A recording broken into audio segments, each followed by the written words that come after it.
प्रिय मित्रों, जय श्री कृष्ण। मैं हूं आचार्य डॉक्टर विष्णु कुमार मिश्रा और दिव्य प्रेम रस धारा पर आपका बहुत बहुत अभिनंदन करता हूं, आपका बहुत बहुत स्वागत करता हूं। बहुत से लोगों ने जिज्ञासा प्रकट की कि नवमांश कुंडली कैसे बनाई जाती है।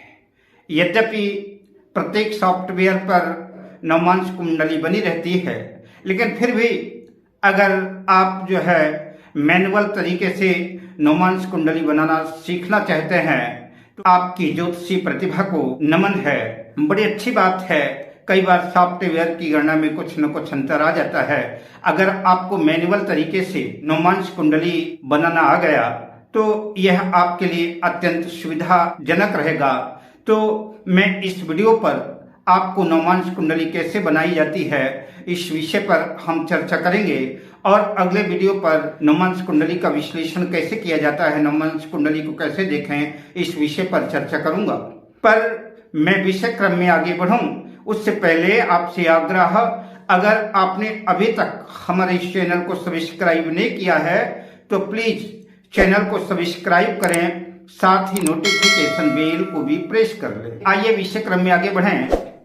समस्त वर्ग कुंडलियों में नवमांश कुंडली का अत्यधिक महत्व है। कोई भी कुंडली प्रेडिक्शन करने में नवमांश कुंडली की सहायता निश्चित रूप से ली जाती है। इसलिए हमको मैन्युअली रूप से नवमांश कुंडली बनाने की विधि हमको आनी चाहिए। जैसा कि आप जानते ही हैं कि एक राशि 30 अंश की होती है और उस 30 अंश एक राशि के 9 टुकड़े कर दिए गए, उसको 9 भागों में बराबर भागों में विभक्त कर दिया गया, 30 अंश के 9 हिस्से कर दिए गए तो वह नवमांश हो गया। जब हम एक राशि के 30 अंश के 9 हिस्से करते हैं, 9 टुकड़े करते हैं, तब जो है तो एक हिस्सा जो है 3 अंश 20 कला का होता है। लग्न कुंडली से नवमांश कुंडली बनाएं उससे पहले कौन सी राशि किस तत्व की है उसका ज्ञान होना चाहिए। तो निस्संदेह आपको निश्चित रूप से राशियों के तत्व का ज्ञान है, लेकिन फिर भी जिन लोगों को कौन सी राशि किस तत्व में आती है नहीं मालूम है तो उनको मैं बताता चलूं कि 1 नंबर, 5 नंबर और 9 नंबर मेष राशि, सिंह राशि और धनु राशि, यह जो है अग्नि तत्व की राशि है। 2 नंबर, 6 नंबर और 10 नंबर वृषभ राशि, कन्या राशि और मकर राशि, यह जो है पृथ्वी तत्व की राशि है। मिथुन राशि, तुला राशि और कुंभ राशि, यह वायु तत्व की राशियां हैं। और कर्क राशि, वृश्चिक राशि और मीन राशि, यह जल तत्व की राशियां हैं। तो आपको नवमांश कुंडली बनाने के लिए राशियों का तत्व जानना आवश्यक है। इन राशियों के तत्वों की क्या भूमिका है तो हम आगे समझेंगे। तो जैसे कि हमने एक राशि के 30 अंश किए तो जो पहला नवमांश आया वह 0 अंश से 3 अंश 20 कला तक पहला नवमांश आएगा एक राशि का, और जो दूसरा नवमांश होगा 3 अंश 20 कला से 6 अंश 40 कला तक दूसरा नवमांश आएगा। तीसरा नवमांश तो 6 कला 40 अंश से 10 अंश तक तीसरा नवमांश आएगा।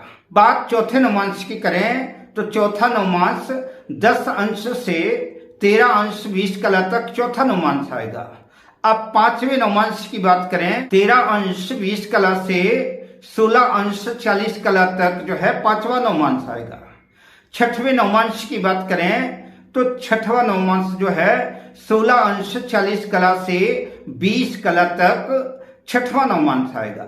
7वें नवमांश की बात करें तो 20 अंश से 23 कला 20 अंश तक जो है 7वां नवमांश आएगा। 8वें नवमांश की बात करें 23 अंश 20 कला से 26 अंश 40 कला तक जो है 8वां नवमांश आएगा। और अंतिम और 9वें नवमांश की बात करें तो 26 अंश 40 कला से 30 अंश तक जो है 9वां नवमांश आएगा। तो इस तरह से हमने एक राशि के 9 टुकड़े किए, 9 हिस्से किए। तो इस तरह से एक चार्ट बन करके तैयार हुआ कि कौन सा ग्रह नवमांश कुंडली के किस खाने पर बैठेगा, किस राशि में बैठेगा। इसके लिए जो हमने राशियों के तत्वों की चर्चा की है, राशियों के तत्वों की गणना जो है हमेशा चर राशि से की जाती है। जैसे अगर अग्नि तत्व की राशियों की चर्चा करेंगे, मेष, सिंह और धनु, तो अग्नि तत्व की गणना जो है मेष राशि से होगी। अगर पृथ्वी तत्व की गणना करना है वृष, कन्या और मकर की, तो इसकी गणना जो है मकर राशि से होगी। और अगर वायु तत्व की गणना करनी है मिथुन, तुला और कुंभ राशि की गणना करनी है, तो इसकी गणना चर राशि यानी तुला राशि से करेंगे। अगर जल तत्व की गणना करना है, जल तत्व की काउंटिंग करना है, तो जल तत्व की काउंटिंग जो है हमेशा कर्क राशि से करेंगे। कर्क, वृश्चिक और मीन ये जल तत्व राशि हैं, इनकी गणना कर्क राशि से करेंगे। अब आइए एक उदाहरण कुंडली के द्वारा इसको समझ लेते हैं कि लग्न कुंडली से नवमांश कुंडली कैसे बनाई जाती है। यह तुला लग्न की जन्म कुंडली है और यह जन्म कुंडली के ग्रहों का अंश है, उनके डिग्री है। तो लग्न कुंडली से नवमांश कुंडली बनाने के लिए सबसे पहले लग्न का मान देखेंगे। तो लग्न का मान कितना है? लग्न का मान है 2 अंश 18 कला और 10वीं कला। तो हमने जो है एक राशि के जब 9 टुकड़े किए थे, उसके 9 हिस्से किए थे, तो हमने देखा था कि जो पहला नवमांश है 0 अंश से 3 अंश 20 कला तक, तो वह जो है पहले नवमांश में आया। लग्न का मान जो है 2 अंश 18 कला और 10वीं कला है, तो यह जो है पहले नवमांश के अंदर हुआ।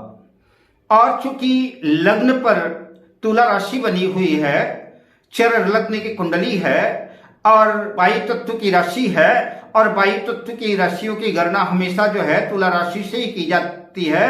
तो चूंकि लग्न पहले नवमांश में है, तो नवमांश कुंडली की तुला लग्न हुई।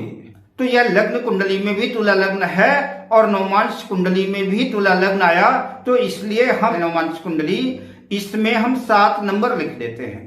फिर क्रमशः दूसरे भाव में 8 नंबर, तीसरे भाव में जो है 9 नंबर और चौथे भाव में 10 नंबर, और इसी तरह से सभी भाव पर राशियों के अंक भर देते हैं। अतः यह नवमांश कुंडली भी तुला लग्न की कुंडली हुई और यह वर्गोत्तम जन्म कुंडली मानी जाएगी। अब आइए निर्धारण करते हैं कि कौन सा ग्रह नवमांश कुंडली के किस राशि पर किस भाव पर आएगा।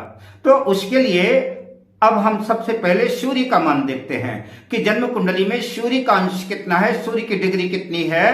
तो यहाँ पर देखिए सूर्य की जो डिग्री है 21 अंश 9 कला 37वीं कला है। तो हमने एक राशि के 9 हिस्से किए थे, तो अब हम ये देखेंगे 21 अंश 9 कला किस हिस्से में आता है। तो यह 7वें नवमांश पर 7वें हिस्से पर, यानी 20 अंश से 23 कला 20 अंश के अंदर है, इसलिए यह 7वें नवमांश में आया। देखते हैं कि सूर्य किस तत्व पर बैठा है, किस राशि पर बैठा है, उसका तत्व क्या है। तो हमने देखा कि जन्म कुंडली के तृतीय भाव पराक्रम भाव पर सूर्य धनु राशि पर स्थित है। सूर्य जो है अग्नि तत्व की राशि पर बैठा हुआ है। तो अग्नि तत्व की गणना जो मेष राशि से करते हैं, तो मेष राशि जन्म कुंडली के 7वें भाव पर है। सूर्य 7वें नवमांश पर है, तो 7वां भाव मेष राशि से 7 भाव तक गिनेंगे। 7 भाव तक गिनने पर जन्म कुंडली का यह लग्न भाव आया, यानी लग्न पर जहां पर 7 नंबर लिखा है, यहां पर जो है तो सूर्य को स्थित कर देंगे। सूर्य जो है लग्न कुंडली में पराक्रम भाव में था, किंतु नवमांश कुंडली में जब हम उसके 9 हिस्से किए, 9 टुकड़े किए, तो वह जन्म कुंडली के लग्न में आकर के अपनी नीच राशि तुला राशि में स्थित हो गया। अब इसी तरह से चंद्र की डिग्री देखते हैं, चंद्र का अंश देखते हैं। तो चंद्र का जो अंश है 11 अंश 30 कला और 54वीं कला है। अब ये देखते हैं कि ये चंद्रमा जो है किस नवमांश में आता है। चंद्रमा चौथे नवमांश में आया। 10 अंश से 13 अंश 20 कला के अंदर है, तो चंद्रमा जो है चौथे नवमांश में आया। चंद्रमा बैठा कहाँ है, चंद्रमा स्थित कहाँ है, तो चंद्रमा जन्म कुंडली के 12वें भाव पर कन्या राशि पर पृथ्वी तत्व की राशि पर बैठा हुआ है, और पृथ्वी तत्व की गणना जो है मकर राशि से करते हैं। मकर राशि जन्म कुंडली के 4th भाव में हम मकर राशि से 4थे भाव तक गिनेंगे, क्योंकि चंद्रमा चौथे नवमांश में है। तो मकर राशि 4th भाव से 4थे भाव तक गिनेंगे। ये तो जन्म कुंडली का 7वां भाव आया, जहां पर 1 नंबर लिखा हुआ है मेष राशि। तो चंद्रमा को हम मेष राशि पर स्थित कर देंगे। अब देखते हैं कि मंगल की स्थिति क्या है, मंगल कहाँ आता है। मंगल की डिग्री जो है 0 अंश, 51 कला और 1 विकला है। मंगल जो है पहले नवांश में आया और मंगल बैठा कहाँ है, किस तत्व में बैठा है, तो मंगल मकर राशि में बैठा है, यानी पृथ्वी तत्व की राशि पर बैठा हुआ है। और पृथ्वी तत्व की राशि की गणना जो है मकर राशि से ही करते हैं। मंगल पहले नवांश में ही बैठा है, इसलिए मंगल को जो है चतुर्थ भाव में ही मकर राशि पे ही मंगल आएगा। मंगल वर्गोत्तम हो गया। अब बुध की पोजीशन देखते हैं, बुध की स्थिति की, बुध किस भाव में आएगा, तो बुध का अंश देखते हैं। बुध की डिग्री 18 अंश 16 कला है, यह 6वें नवांश में आया। तृतीय भाव अग्नि तत्व की राशि धनु राशि पर बैठा हुआ है और इसलिए जो इसकी गणना करेंगे, इसकी काउंटिंग करेंगे, वह मेष राशि से करेंगे। तो मेष राशि यानी जन्म कुंडली के 7वें भाव से 6वें भाव तक गिनेंगे। तो जन्म कुंडली का यह बराबर भाव जहां पर 6 नंबर लिखा हुआ है कन्या राशि, तो बुध अपनी कन्या राशि पर आ गए, बुध उच्च के हो गए। अब गुरु की पोजीशन देखते हैं। गुरु की डिग्री 17 अंश 51 कला है। गुरु भी 6वें नवांश में स्थित है। अब देखते हैं कि गुरु बैठे कहाँ है, गुरु स्थित कहाँ है, तो गुरु जन्म कुंडली के 6ठे भाव पर अपनी मीन राशि पर यानी जल तत्व की राशि पर बैठे हुए हैं। और जल तत्व राशि की काउंटिंग जो है कर्क राशि से करेंगे। तो इस कर्क राशि से 10वें भाव में जहाँ 4 नंबर लिखा है, यहाँ से 6ठे भाव तक गिनेंगे। तो यह जन्म कुंडली का 3रा भाव, जन्म कुंडली का पराक्रम भाव धनु राशि आया और गुरु जाकर के तृतीय भाव अग्नि तत्व की राशि धनु राशि पर में स्थित हो गए। तो हम इस तृतीय भाव पर गुरु को लिख देंगे। बात लग्नेश शुक्र की करते हैं। लग्नेश शुक्र को देखते हैं कि लग्नेश शुक्र कहाँ पर स्थित है। शुक्र जन्म कुंडली के 4th भाव पर पृथ्वी तत्व मकर राशि पर 22 अंश 45 कला के हैं। ये लग्नेश शुक्र कहाँ 7वें नवांश में आए, पृथ्वी तत्व की राशि पर बैठे हुए हैं। तो पृथ्वी तत्व की राशि की गणना मकर राशि से होती है। तो मकर राशि से 7वें भाव तक गिनेंगे तो जन्म कुंडली का यह 10वां भाव आया, जहां पर 4 नंबर लिखा है, यहां पर हम शुक्र को स्थित कर देंगे। अब बात शनि की करें तो शनि जन्म कुंडली के 4th भाव पर मकर राशि पृथ्वी तत्व की राशि पर 27 अंश 23 कला पर बैठे हैं। 27 अंश 23 कला जो है 9वें नवांश पर आया। तो मकर राशि से 9 भावों तक गिनेंगे तो जन्म कुंडली का यह बराबर भाव आया। इस बराबर भाव पर व्यय भाव पर जो है जहां पर 6 नंबर लिखा हुआ है, यहां पर शनि को भी लिख देंगे। इस तरह से हमने इन जो है 7 ग्रहों को बैठा दिया। उत्तर भारतीय कुंडली के अनुसार ये नवमांश कुंडली बन गई, किंतु उत्तर भारतीय कुंडलियों में राहु केतु को महत्व नहीं दिया जाता क्योंकि छाया ग्रह हैं। लेकिन दक्षिण भारतीय कुंडलियों में राहु केतु को भी नवमांश कुंडलियों में स्थान देते हैं। तो आइए राहु केतु का भी विचार लगे हाथ करते चले। राहु जन्म कुंडली के 9वें भाव भाग्य भाव पर वायु तत्व की राशि मिथुन राशि पर स्थित है। राहु की डिग्री 17 अंश 44 कला है, यह 6वें नवांश पर आएंगे। वायु तत्व की गणना तुला राशि से करते हैं, तो इसलिए तुला राशि से हम 6वें भाव तक गिनेंगे। तो जन्म कुंडली का यह 6ठा भाव जहां पर मीन राशि आएगी, यह भाव आएगा, यहां पर हम राहु को स्थित कर देंगे। केतु की भी डिग्री 17 अंश 44 कला है।